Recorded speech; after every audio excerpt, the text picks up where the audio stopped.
The Chicago Bears have to invest significant resources in their defensive line this offseason and not just assume that they'll play better when they get healthier and the young guys gain more experience.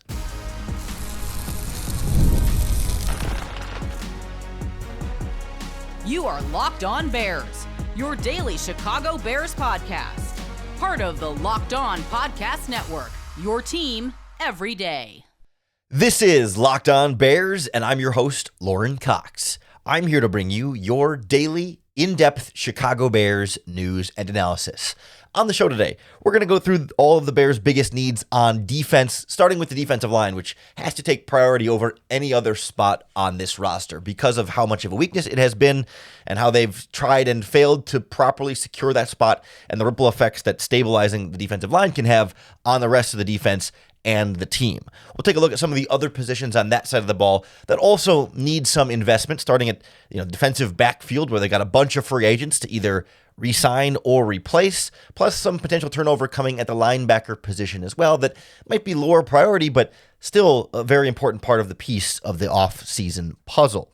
But to me, defensive line has to take the ultimate cake here. And I should thank you first for making Locked On Bears your first listen today. We're part of the Locked On Podcast Network, the number one sports podcast network. And we're going to spend a lot of time this offseason talking about this Bears defensive line. But I really want to go through what makes it such a need and why it needs to be priority number one. Because when you compare it to other spots on the roster, they've got a lot of guys coming back, or at least their most important guys are all coming back from last season. In theory, you'll have injuries to be a factor in this, but you'll have your four main starters plus your top two young backups on the defensive line. Montez Sweat returns, Grady Jarrett returns, Gervon Dexter returns, Dio Dengbo returns, all under contract for next year, plus Austin Booker and Shamar Turner as young guys that you like the upside of moving forward. So purely on paper, before you apply any scrutiny to it, you just need a couple of backups in there, but otherwise you got the group and you just sprinkle in a few new pieces at the bottom of the depth chart or whatever, and you're good to go, right? Well, no, that ignores how poorly that defensive line group played this past season. And almost regardless of their contract status, the Bears need to do more and improve and upgrade that position. And particularly, I don't think you can make a strong argument for one position over the other on the defensive line. I think the needs are fairly equal at defensive end and defensive tackle. And I want to take a second to kind of parse that out a little bit, because I think you can hear strong merits for both, but it's hard to argue one completely over the other. They're a little bit hard to compare side by side, but both have significant needs. Because on the one hand, the defensive end position has Montez Sweat as a 10-sack guy who is probably the most consistent and most proven guy anywhere on the defensive line at this stage of the process. I mean, I guess, Grady Jarrett has had a longer career, but in terms of what we just saw this past season, Sweat was fine. He got to the 10-sack mark. He wasn't a total take over a game type of playmaker, but he got plenty of quarterback hits. He got a couple of forced fumbles in there. He stepped up and made some big plays. I think he hit the minimum of what I needed to see from Montez Sweat, which is far from what you really want to see, but at least the minimum. Okay, you've got a 10-sack guy on one side, and you got a young guy in Austin Booker as a backup that you feel like is developing and growing, and the Bears certainly invested in Dio Dengbo as someone who they think can play even better football in the future than what we've seen so far. So you could see where, well, maybe defensive end doesn't have to be a huge priority, whereas defensive tackle, we didn't see Grady Jarrett play particularly well. You got some production on Gervon Dexter, but you could say, oh man, they really need a lot comparatively on the interior. But on the other end of that spectrum, you really don't have any kind of starting caliber defensive end opposite Montez Sweat. Dio Dengbo is coming off of a torn Achilles injury that is going to take some significant time to recover, may jeopardize his ability to play in week one. And even if he is back in time for week one, he will have missed the entirety of the offseason, the OTAs, minicamp, and at least the beginning of training camp, if not significant portions or all of training camp. So it's hard to expect that player to come back and instantly be a better player than he was right before the injury when he has had zero opportunities since then to actually improve as a player. Like he will not have been practicing, working on his techniques, developing and growing. And so it's a massive hole in that other defensive end spot. And it totally wouldn't stun me if the Bears found a way to just kind of get out of the Dayo Odeyingbo contract, whether they release him and eat some dead money on the deal because it's just not worth keeping around, or an injury settlement to try and save some money on that, or throw him in a potential trade for a team that's willing to be patient with his recovery for whatever reason. Like, it wouldn't stun me if they make that a true hole instead of a apparent hole with Odeyingbo being recovered. So you can kind of see both sides of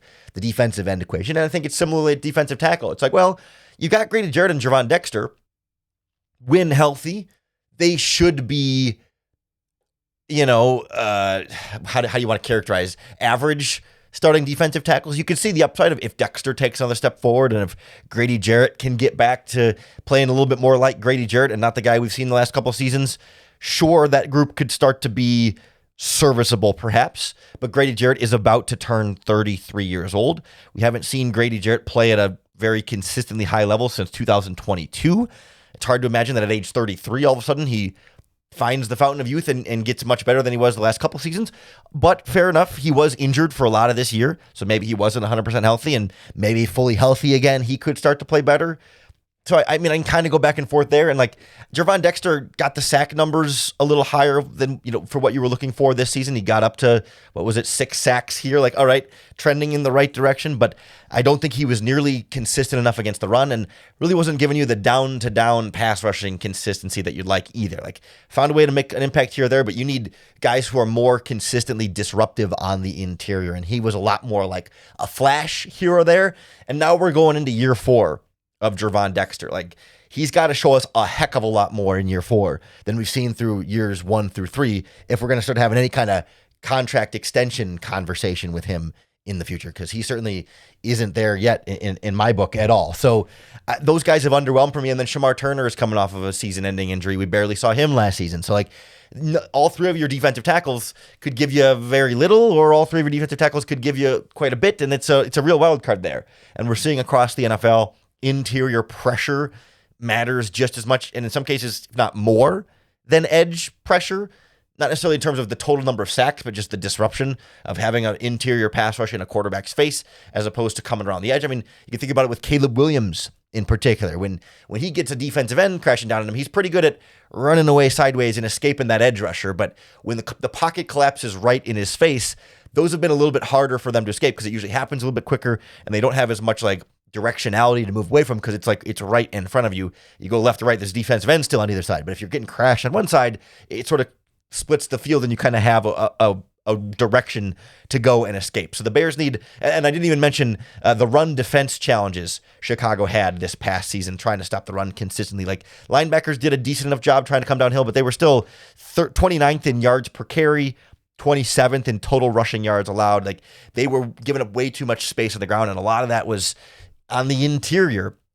I think the edge guys set edges fairly well, but then, defensive tackles were just not being able to hold that line of scrimmage nearly as consistently as you would like. So I'd like to see more investment in that side. So I keep coming away with this thinking you need to put money in draft picks in both edge rusher and defensive tackle. You can't just go out and get Trey Hendrickson or Max Crosby and assume that solves everything you need on the defensive line, because you still need to help out on the interior. And you can't go out and trade for, Dexter Lawrence or whoever you want on the interior and assume that that'll be enough boost, because you're still going to need to do something on the outside. Like, I need a free agent edge rusher and a free agent defensive tackle, or a first round pick edge rusher and a free agent defensive tackle, or, first and third round picks in the defensive line. Like, whatever it might end up being, I need multiple significant investments in the defensive line, on top of the significant investments you made on the defensive line last year of big contracts for Odeyingbo and Grady Jarrett and a second round pick on Shamar Turner. Like, it is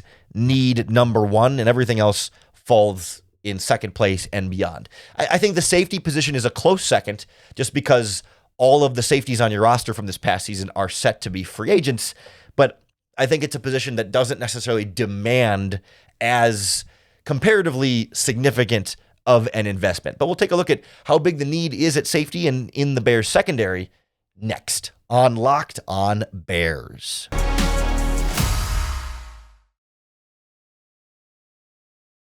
This episode of Locked On Bears is brought to you by 5 Hour Energy. And welcome to the 5 Hour Energy Flavor Draft, where we're looking at every aspect of every flavor in the draft to let you know which tasty flavors are the best and which just might be sleepers. The board is set, the flavors are ready, and only one is going to take the top spot because 5 Hour Energy has a little bit of something for everyone. And for me, if I'm taking my number one 5 Hour Energy flavor, it's the original. Like what I grew up on, when I think of 5 Hour Energy, it's the big, bold berry flavor. You've got that slightly sweet but very fruity flavor with notes of raspberry and blackberry that just keeps it nice and smooth without being overly sugary. It's familiar, it's easy to recognize, it is all reliable. And that to me is my number one pick. But if I'm looking for a sleeper, someone to swing for the fences and take a chance on, they've got some wild new ones like cotton candy and confetti craze, a delicious blend of rich and buttery, freshly baked confetti cake, smooth vanilla frosting, and a sprinkle of sweetness in every sip. I love that birthday cake inspired flavor that's just smooth, rich, and indulgent from start to finish. Whatever your 5 Hour Energy flavor is, you can find your new favorite flavor of 5 Hour Energy shots available online at 5hourenergy.com or on Amazon. The Locked On Bears podcast is also brought to you by Indeed, sponsored jobs. Workplace chaos, deadline stacking up, inbox overflowing, and the one position you have to fill still sitting open. When the pressure's on and you need the right hire, this is a job for Indeed sponsored jobs. Indeed's sponsored jobs help you reach the people who actually fit what you're looking for. Skills, experience, location, so you're not just hoping the right candidate stumbles across your post. And here's a stat that says it all. In the minute since I've been talking to you, companies like yours have made 27 hires on Indeed, according to Indeed data worldwide. So if you're hiring, spend less time searching and more time interviewing candidates who check all your boxes with Indeed sponsored jobs. There's less stress, less time, and more results. When you need the right person to cut through the chaos, this is a job for Indeed sponsored jobs. And listeners of this show will get a $75 sponsored job credit to help get your job the premium status it deserves at Indeed.com/podcast. Just go to Indeed.com/podcast right now and support our show by saying you heard about it on this podcast. Terms and conditions apply. Need to hire? This is a job for Indeed sponsored jobs. I do want to thank you again for making the Locked On Bears podcast your first listen today. Whether it's your first time ever listening or it's your 500th time listening, we really value you tuning in and making us a part of your day. If you want to take that listening to the next level, you can get access to an ad-free audio feed of Locked On Bears. It's compatible with Apple Podcasts, Spotify, and all the major podcasting apps. And you can also, in the same deal, get access to an exclusive Locked On Bears listener group chat on the Locked On Everydayers Club Discord server. If you want to check it out, the website to go to is lockedonbears.supercast.com to find out more. And you can always find that link in the show notes descriptions wherever you tune into the podcast. But once the Bears clearly prioritize defensive line, then Ryan Poles has to turn his attention to safety. Like that is the next huge glaring hole on the roster by nature of their current contract situations. They do not currently have any safeties under contract for the 2026 season. Their roster sheet will look blank as of today at the safety position. Kevin Byard, Jaquan Brisker, Elijah Hicks, Jonathan Owens, all set to be free agents. I guess technically I didn't double check if they have any of those like futures contracts, but you get the idea. Anybody who played safety for the Bears last season is not coming back or is not currently under contract for next season. They do have a guy by the name of Jervarius Owens on a futures contract. He doesn't count for all intents and purposes. They are safetyless. And so whether you want to re-sign one or both of Brisker and Byard, or whether I guess you want to re-sign all four of those safeties and just run it back, like it still has to be something that is significantly addressed and is going to cost you more money than what it cost you this past season. We talked a little bit earlier in the week about the pros and cons of re-signing Kevin Byard and Jaquan Brisker. And within that, we don't know exactly what their next contracts are going to cost. And we can maybe do a podcast at some point looking at prices specifically. I don't think it's important to get hung up on, okay, is Jaquan Brisker going to get $8 million a year, $10 million a year, $12 million a year. The important thing is it's a heck of a lot more than he was getting paid on his rookie contract. Like, you were paying him a couple $1 million this past season because that's the cost savings you get by having a guy in a rookie contract. Now that he is entering free agency, he is going to cost a lot more to bring back.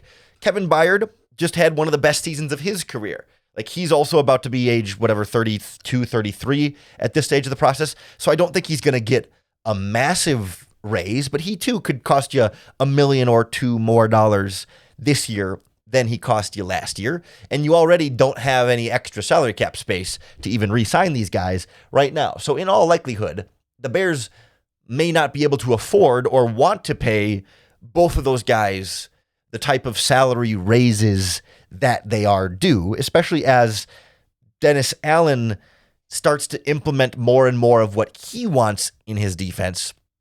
Safety position is something he has always prioritized and made, not necessarily prioritized in terms of like money spent, but certainly draft picks and skill sets. He has prioritized his types of guys at safety. And so given that he came to Chicago and inherited Byard and Brisker, they were both under contract when he got here.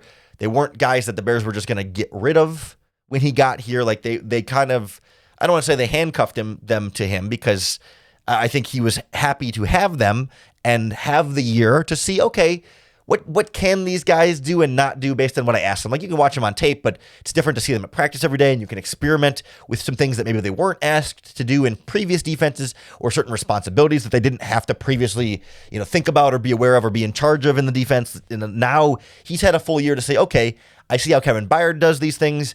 I see how Jaquan Brisker does these things. And also, we should throw in the backups, how much you trust them, that, hey, if there's an injury at safety and you need one of them to fill in, how well he thinks they could do it. Now he has the opportunity to say who he wants here and who he doesn't want here. And given the way he spoke over the course of this past season, Dennis Allen really raved about Kevin Byard and was specifically less colorful in his support of Jaquan Brisker. And so that's why there's an expectation of Byard being more likely to be re-signed and Jaquan Brisker being less likely to be re-signed. Never say never in either direction. Maybe Byard wants to test free agency and signs elsewhere. Or maybe Brisker really wants to be in Chicago and takes a slight hometown discount and they bring him back. Like, I don't want to make those foregone conclusions just yet, but it has to be an important position for the Bears to address. And as of now, at least, there's a really nice crop of free agent safeties. Some of these guys will be re-signed by their own teams before they get a chance to hit free agency. But between guys like Brian Cook from the Chiefs, Cameron Curl from the Rams, Kobe Bryant from the Seattle Seahawks, maybe even like a Jalen Thompson from the Arizona Cardinals, or Reed Blankenship from the Eagles, although I don't love Blankenship as an option there, but still, like, there's a bunch of names out there, plus older veterans like, Harrison Smith and some others still floating out there as well, that between free agency and the draft, you feel like, are you going to get some head and shoulders clear upgrade of like, wow, you really did way better than Brisker or Byard? Maybe not, but you can get a guy that Dennis Allen says, this is the fit I want in my defense, as opposed to, I made it work with the guys we had last year, but now I want to get more of my guys in. Almost regardless, I want to draft a safety this year for sure. Like, especially if you're re-signing Kevin Byard just because of the age. And, you're re-signing Kevin Byard with the idea that he starts one or maybe two more seasons, because he turns 33 in August. So given how well he just played, I trust him this year, even at age 33. Then he gets to be 34. I would like to have the heir apparent in the fold developing for a year. Doesn't have to be a first-round pick. Doesn't even have to be a second-round pick. But, third, fourth, maybe no later than fifth. Someone who you feel like isn't just going to be a special teams player his whole career, but actually has that starting caliber potential, even if he's not ready to start day one as a rookie safety. Get me that young guy who can either replace Kevin Byard or maybe eventually start next to Kevin Byard, a year later. However it's going to be, I would like an investment of a draft pick in the safety position, because, Brisker obviously was a second-round pick, and then Hicks was a seventh-round pick. And that's pretty much all we've seen from Ryan Poles at the safety position. There might have been a Kendall Williamson. I don't remember if that was Ryan Poles or Ryan Pace, was a late-round safety pick. No, that was a Ryan Pace pick in 2023, a seventh-round pick. But, like, more than a seventh-round pick would be nice, especially if you're moving on from Jaquan Brisker, just to keep young, cheap talent in the pipeline there at the safety position. And I also wouldn't mind getting a new backup safety or two in there. Like, I think Elijah Hicks is a great special teams player that I wouldn't mind bringing back. Jonathan Owens, a little more hit and miss for me, and I don't love the idea of either one of them having to be a starter at safety. If, Byard misses a game or two, or whoever your other safety is misses a game or two, I'd like a backup that I have a little bit more confidence and faith in. I mean, even if that's just saying, CJ Gardner-Johnson can play safety, sure, I would prefer him, I think, over some of those other guys. But a more experienced veteran like a Jordan Poyer is sitting out there. Nick Scott from the Panthers has started a lot of games at safeties over the course of his career. Tony Jefferson from the Chargers. Like, there's names out there that, sure, they're going to want to look for starting jobs first. But as the safety market dries up a little bit, I think you can find guys you just like a little more than the likes of Owens or Hicks, at least in terms of filling in as a potential starter there at safety. So that safety position, just given that it's both safeties and everyone's a free agent, that's priority number 2. From there, you need another number 2 cornerback, or at least some more competition at cornerback to go with Jalen Johnson and Kyler Gordon, because Nahshon Wright is almost certainly out of here. And then also, if you're going to cut Tremaine Edmunds, you're going to need a linebacker as well. So we'll take a look at some of the other spots on defense that the Bears need to fill this offseason next on Locked On Bears. Hey, it's Matt Derry from the Locked On Lions podcast. The people I love depend on me. If I'm gone, the financial responsibilities don't disappear. I didn't want my family figuring things out during the hardest moment of their lives. That's why I knew only one place to go. I chose life insurance through my friends at Ethos. Ethos makes getting life insurance fast and easy, 100% online. You can get a quote in seconds, apply in minutes, and get same-day coverage. There's no medical exam. You just answer a few simple health questions. You can get up to $3 million in coverage. Some policies are as low as $30 a month. I love the folks at Ethos. Protect your family with life insurance from Ethos now by going to ethos.com/LockedOnNFL. In as little as 10 minutes, you can get the free quote and up to $3 million in coverage at ethos.com/LockedOnNFL. That is ethos.com/LockedOnNFL. Ethos.com/LockedOnNFL. Application times and rates may vary.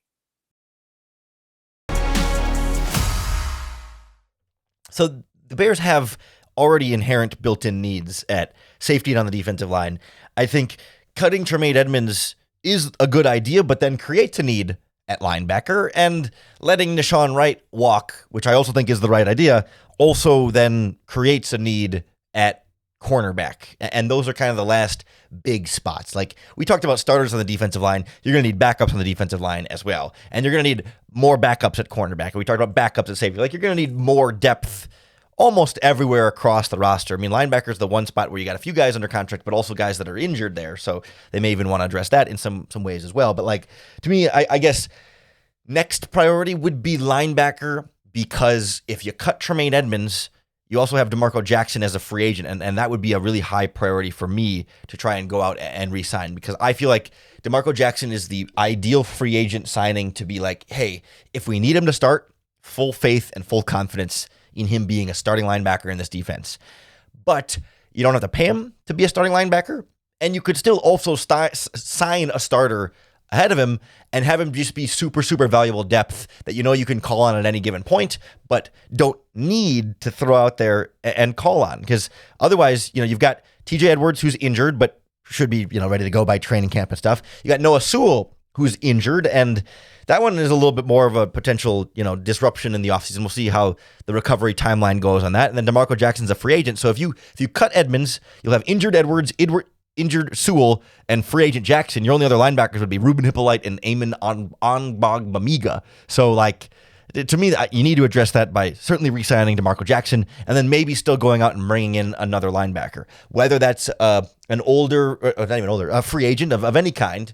I think somebody like Demario Davis from the Saints would make a lot of sense, or even, a higher draft pick than Ruben Hippolyte. I certainly wouldn't be opposed to even a second or third round pick at linebacker. Probably I would lean on the later side there, but I think that's a position that will be more or less set by the time you get to free agency, or through free agency, because I think they will end up probably re-signing DeMarco Jackson, probably will end up cutting Tremaine Edmonds, and probably will end up signing a cheaper veteran linebacker. I don't think they're going to go out and give like a top of the market contract to say like Devin Lloyd from the Jaguars or Devin Bush from the Browns, who could be getting some bigger money, but like one of these older guys that might be a little bit cheaper. I mean, I wouldn't say cheap, but cheaper, like Bobby Wagner or Demario Davis, or maybe even Ben Johnson's old friend Alex Anzalone from the Detroit Lions. Like any of those guys would make sense, that you're still going to save some money compared to Tremaine Edmonds, but also you got a veteran in there who's been around the block and knows what he's doing. And then you could still draft another linebacker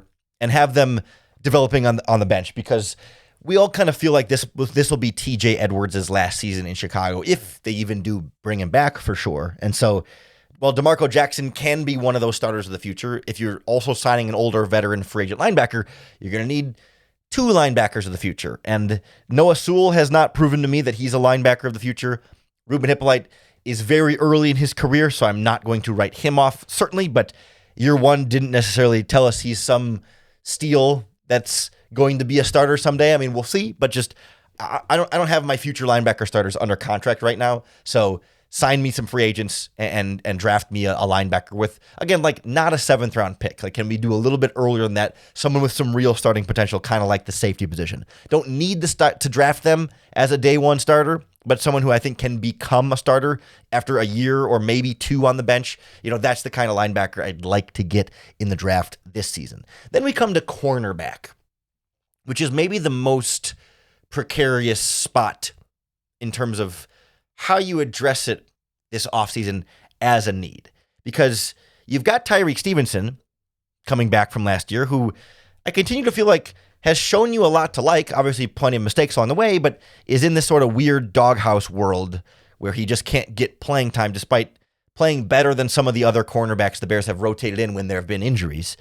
So he's still around for now, but do they make him a salary cap casualty if they're just ready to move on? I wouldn't like that, but I think it's a possibility. But then they have Terrell Smith coming back from injury from last season. You've got Josh Blackwell coming back as a potential backup slot cornerback. You've got your 4th-round rookie Zay Frazier coming back from injury last year, or I guess it was technically like non-football injury last year as well. So then all of a sudden, like, you've got some guys there, like you've got some, numbers at the cornerback position. I mean, in terms of guys under contract, it's Johnson, Gordon, Stevenson, Smith, Blackwell, Frazier. Like Johnson, Gordon, Stevenson, Smith. That's 6 cornerbacks already under contract for next year that all could have spots on your 53-man roster. And you could go through the offseason and say, well, okay, Stevenson and Terrell Smith and Frazier, they'll compete for that spot opposite Jalen Johnson. You have Kyler Gordon in the slot, and Gordon can place him outside and move him around a little bit and say, that's good enough. Like I don't think that's the end of the world. I'd like to do a little bit more than that, but not just a Nick McLeod either, right? Like I need a little bit something more. Like McLeod was just not what you wanted from this cornerback room last year. I don't think they needed to go out and spend $7 to $10 to $12 million on Nashawn Wright or whatever contract he ends up getting out there. Like it doesn't need to be a big deal, but I wouldn't mind a veteran to compete and push that group a little bit. Someone who's not going to be guaranteed a playing time by any means, but like someone who I think I would love, but every team's going to want to do this, is like Asante Samuel Jr., who's still 26. He was injured most of last season, came back by like week 13 and played the last handful of games of the season, but he needs like a 1-year prove-it deal to then go cash in next offseason. Boy, I would love to see that be the player opposite Jalen Johnson and Kyler Gordon. I'm not counting on that being super realistic, but it's the pipe dream that every single team this offseason is going to say, oh, we'd love to have that guy on a cheap 1-year deal. Of course, like everybody wanted him during the season as well, and he picked carefully where he was going to end up. So like that would be the ideal, but some kind of like guy on a 1-year deal that can be legitimate competition for Stevenson and Terrell Smith and give you good depth. If Jalen Johnson does get hurt and you need to start that guy, or Kyler Gordon does get hurt, like that to me is a big thing I would like to see them address on defense there as well. So, I mean, really, it's funny when you say it out loud, but like the Bears have defensive needs at every position on defense. I don't know that that's necessarily truly the case on offense that we'll talk about on tomorrow's Locked On Bears podcast, but like defensive end, yep. Defensive tackle, yep. Linebacker, yep. Cornerback, yep. Safety, yep. Like you need, dare I say, starting caliber players at one of every spot on defense. So like, yes, you have 2 starting linebackers. You don't need 2 new starting linebackers. You don't need 2 new defensive ends. You don't need 2 new cornerbacks. But like, you could use a new starting caliber defensive end, a new starting caliber defensive tackle, a new starting caliber linebacker, a new starting caliber cornerback, and 2 starting caliber safeties. One of which may just be, re-signed from Jaquan Brisker or Kevin Byard. But like, that's a lot.